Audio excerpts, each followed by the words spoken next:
I think I was supposed to talk about my new book, which is called Blink, and it's about snap judgments and first impressions. And it comes out in January, and I hope you all buy it in triplicate. But I was thinking about this, and I realized that that although my new book makes me happy, and I think will make my mother happy, it's not really about happiness. So I decided instead I would talk about someone who I think has done as much to make Americans happy as perhaps anyone over the last 20 years.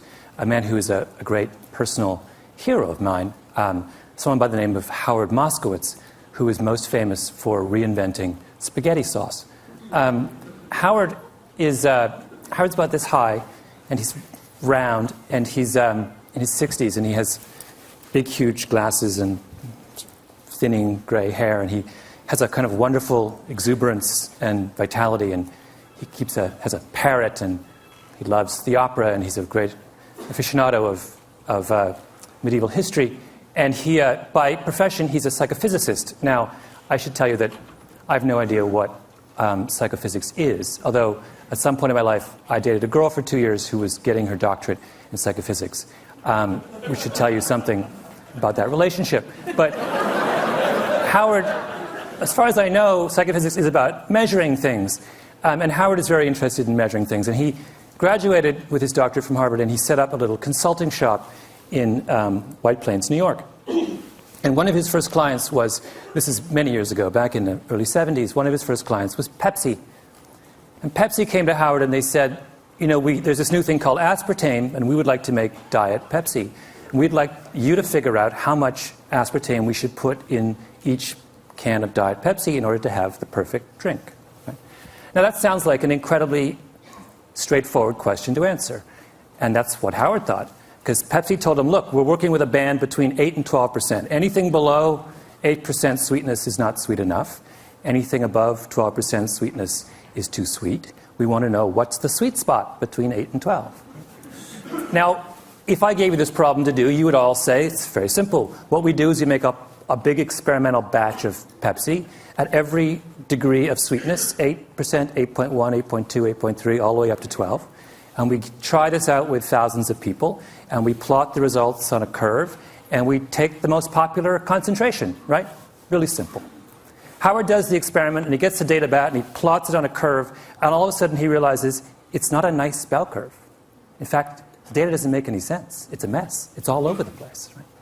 Now, most people in that business, in the world of testing food and such, are not dismayed when the data comes back a mess. They think, well, you know, figuring out what people think about cola is not that easy. You know, maybe we made an error somewhere along the way. You know, let's just make an educated guess, and they simply point and they go for 10%, right in the middle. Howard is not so easily placated. Howard is a man of a certain degree of intellectual standards, and this was not good enough for him. And this question bedeviled him for years. And he would think it through and say, what was wrong? Why could we not make sense of this experiment with Diet Pepsi? And one day he was sitting in a diner in White Plains about to go, trying to dream up some work for Nescafe. And suddenly, like a bolt of lightning, the answer came to him. And that is that when they analyzed the Diet Pepsi data, they were asking the wrong question. They were looking for the perfect Pepsi, and they should have been looking for the perfect Pepsis. Trust me, this was an enormous revelation. This was one of the most brilliant breakthroughs in all of food science. And Howard immediately went on the road, and he would go to conferences around the country, and he would stand up and he would say, you have been looking for the perfect Pepsi. You're wrong. You should be looking for the perfect Pepsis. And people would look at him with a blank look, and they would say, what are you talking about? It's craziness. And they would say, you know, move, next. He tried to get business, nobody would hire him. He was obsessed, though, and he talked about it and talked about it and talked about it. Howard loves the Yiddish expression, to a worm in horseradish, the world is horseradish. This was his horseradish. He was obsessed with it. And finally, he had a breakthrough. Vlasic pickles came to him. And they said, Mr. Moskowitz, Dr. Moskowitz, we want to make the perfect pickle. And he said, there is no perfect pickle. There are only perfect pickles. And he came back to them and he said, you don't just need to improve your regular. You need to create zesty. And that's where we got zesty pickles. Then the next person came to him, and that was Campbell's soup. And this was even more important. In fact, Campbell's soup is where Howard made his reputation. Campbell's made Prego, and Prego in the early 80s was struggling next to ragu, which was the dominant spaghetti sauce of the 70s and 80s. Now, in the industry, I don't know whether you care about this or how much time I have to go into this, but it was, technically speaking, this is an aside, Prego is a better tomato sauce than ragu. The quality of the tomato paste is much better. The spice mix is far superior. It adheres to the pasta in a much more pleasing way. In fact, they would do the famous bowl test back in the 70s with ragu and Prego. You'd have a plate of spaghetti and you would pour it on, right? And the ragu would all go to the bottom and the Prego would sit on top. That's called adherence. And anyway, despite the fact that they were far superior in adherence and the quality of their tomato paste, Prego was struggling. So they came to Howard and they said, fix us. And Howard looked at their product line and he said, what you have is a dead tomatoes society. So he said, this is what I want to do. And he got together with the Campbell Soup Kitchen and he made 45 varieties of spaghetti sauce. And he varied them according to every conceivable way that you can vary tomato sauce. By sweetness, by level of garlic, by tartness, by sourness, by tomatoiness, by visible solids, my favorite term in the spaghetti sauce business. Every conceivable way you can vary spaghetti sauce, he varied spaghetti sauce. And then he took this whole raft of 45 spaghetti sauces and he went on the road. He went to New York, he went to Chicago, he went to Jacksonville, he went to Los Angeles. And he brought in people by the truckload into big halls. And he sat them down for 2 hours and he gave them over the course of that 2 hours 10 bowls. 10 small bowls of pasta with a different spaghetti sauce on each one. And after they ate each bowl, they had to rate from 0 to 100 how good they thought the spaghetti sauce was. And at the end of that process, after doing it for months and months, he had a mountain of data about how the American people feel about spaghetti sauce. And then he analyzed the data. Now, did he look for the most popular brand variety of spaghetti sauce? No. Howard doesn't believe that there is such a thing. Instead, he looked at the data and he said, let's see if we can group all these different data points into clusters. Let's see if they congregate around certain ideas. And sure enough, if you sit down and you analyze all this data on spaghetti sauce, you realize that all Americans fall into one of three groups. There are people who like their spaghetti sauce plain, there are people who like their spaghetti sauce spicy, and there are people who like it extra chunky. And of those three facts, the third one was the most significant, because at the time, in the early 1980s, if you went to a supermarket, you would not find extra chunky spaghetti sauce. And Prego turned to Howard and they said, are you telling me that 1/3 of Americans crave extra chunky spaghetti sauce and yet no one is servicing their needs? And he said yes. And Prego then went back and completely reformulated their spaghetti sauce and came out with a line of extra chunky that immediately and completely took over the spaghetti sauce business in this country. And over the next 10 years, they made $600 million off their line of extra chunky sauces. And everyone else in the industry looked at what Howard had done and they said, oh my God, we've been thinking all wrong.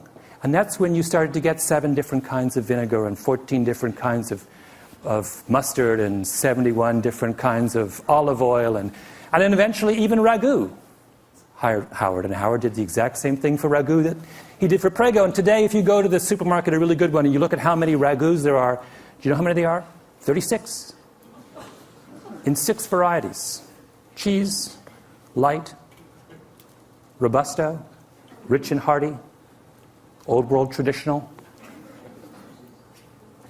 extra chunky garden. That's Howard's doing.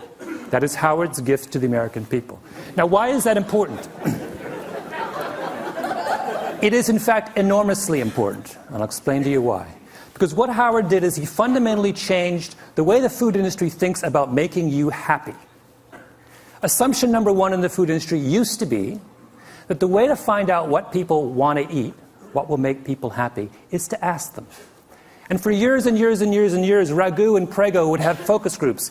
And they would sit all you people down and they would say, what do you want in a spaghetti sauce? Tell us what you want in a spaghetti sauce. And for all those years, 20, 30 years, through all those focus group sessions, no one ever said they wanted extra chunky. Even though at least 1/3 of them, deep in their hearts, actually did. people don't know what they want, right? As Howard loves to say, the mind knows not what the tongue wants. It's a mystery. And a critically important step in understanding our own desires and tastes is to realize that we cannot always explain what we want deep down. If I asked all of you, for example, in this room, what you want in a coffee, you know what you'd say? Every one of you would say, I want a dark, rich, hearty roast. So people always say when you ask them what they want in a coffee, what do you like? Dark, rich, hearty roast. What percentage of you actually like a dark, rich, hearty roast? According to Howard, somewhere between 25 and 27% of you. Most of you like milky, weak coffee. But you will never, ever say to someone who asks you what you want that I want a milky, weak coffee. So that's number one thing that Howard did. Number two thing that Howard did is he made us realize, it's another very critical point, he made us realize in the importance of what he likes to call horizontal segmentation. Why is this critical? It's critical because this is the way the food industry thought before Howard. Right? What were they obsessed with in the early 80s? They were obsessed with mustard. In particular, they were obsessed with the story of Grey Poupon. Right? Used to be, there were two mustards, French's and Golden's. What were they? Yellow mustard. What's in yellow mustard? Yellow mustard seeds, turmeric, and paprika. That was mustard. Grey Poupon came along with a Dijon, right? Much more volatile brown mustard seed, some white wine, a nose hit, much more delicate aromatics. And what did they do? They put it in a little tiny glass jar with a wonderful enameled label on it. They made it look French, even though it's made in Oxnard, California. And instead of charging $1.50 for the 8-ounce can, the way the 8-ounce bottle, the way that French's and Golden's did, they decided to charge $4. And then they had those ads, right, with the guy in the Rolls Royce, and he's eating the Grey Poupon, and the other Rolls Royce pulls up, and he says, do you have any Grey Poupon? And the whole thing, after they did that, Grey Poupon takes off, takes over the mustard business. And everyone's take-home lesson from that was that the way to get to make people happy, right, is to give them something that is more expensive, something to aspire to, right? Is to make them turn their back on what they like, think they like now, and reach out for something higher up the mustard hierarchy. A better mustard, a more expensive mustard, a mustard of more sophistication and culture and meaning. And Howard looked at that and said, that's wrong. Mustard does not exist on a hierarchy. Mustard exists, just like tomato sauce, on a horizontal plane. There is no good mustard or bad mustard. There is no perfect mustard or imperfect mustard. There are only different kinds of mustards that suit different kinds of people. He fundamentally democratized the way we think about taste. And for that as well, we owe Howard Moskowitz a huge vote of thanks. Third thing that Howard did, and perhaps the most important, is Howard confronted the notion of the Platonic dish. What do I mean by that? For the longest time in the food industry, there was a sense that there was one way, a perfect way, to make a dish. You go to Chez Panisse, they give you the red tail sashimi with roasted pumpkin seeds in a something reduction. They don't give you 5 options on the reduction, right? They don't say, do you want the extra chunky reduction or do you want the... No, you just get the reduction. Why? Because the chef at Chez Panisse has a Platonic notion about red tail sashimi. This is the way it ought to be. And when that, and she serves it that way time and time again, and if you quarrel with her, she will say, you know what? You're wrong. This is the best way it ought to be in this restaurant. Now, that same idea fueled the commercial food industry as well. They had a notion, a Platonic notion of what tomato sauce was. And where did that come from? It came from Italy. Italian tomato sauce is what? It's blended, it's thin. The culture of tomato sauce was thin. When we talked about authentic tomato sauce in the 1970s, we talked about Italian tomato sauce. We talked about the earliest ragouts, which had no visible solids, right? Which were thin, you just put a little bit over and it sunk down to the bottom of the pasta. That's what it was. And why were we attached to that? Because we thought that what it took to make people happy was to provide them with the most culturally authentic tomato sauce, A, B. And B, we thought that if we gave them the culturally authentic tomato sauce, then they would embrace it. And that's what would please the maximum number of people. And the reason we thought that, in other words, people in the cooking world were looking for cooking universals.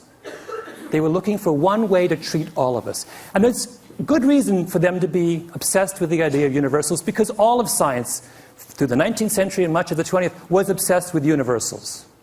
Psychologists, medical scientists, economists were all interested in finding out the rules that govern the way all of us behave. But that changed, right? What is the great revolution in science of the last 10, 15 years? It is the movement from the search for universals to the understanding of variability. Now in medical science, we don't want to know just how cancer works. We want to know how your cancer is different from my cancer. I guess my cancer is different from your cancer. We're interested in genetics has opened the door to the study of human variability. What Howard Moskowitz was doing was saying this same revolution needs to happen in the world of tomato sauce. And for that, we owe him a great vote of thanks.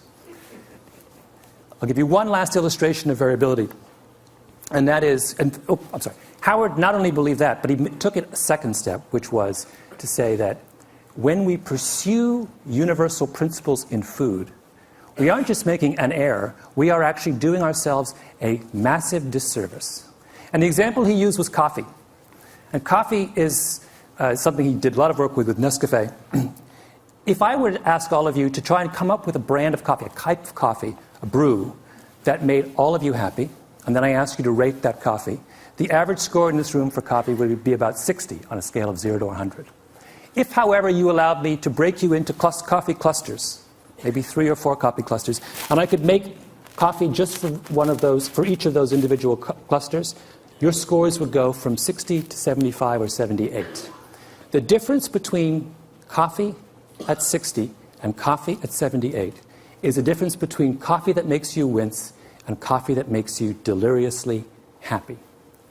That is the final and I think most beautiful lesson of Howard Moskowitz, that in embracing the diversity of human beings, we will find a sure way to true happiness. Thank you.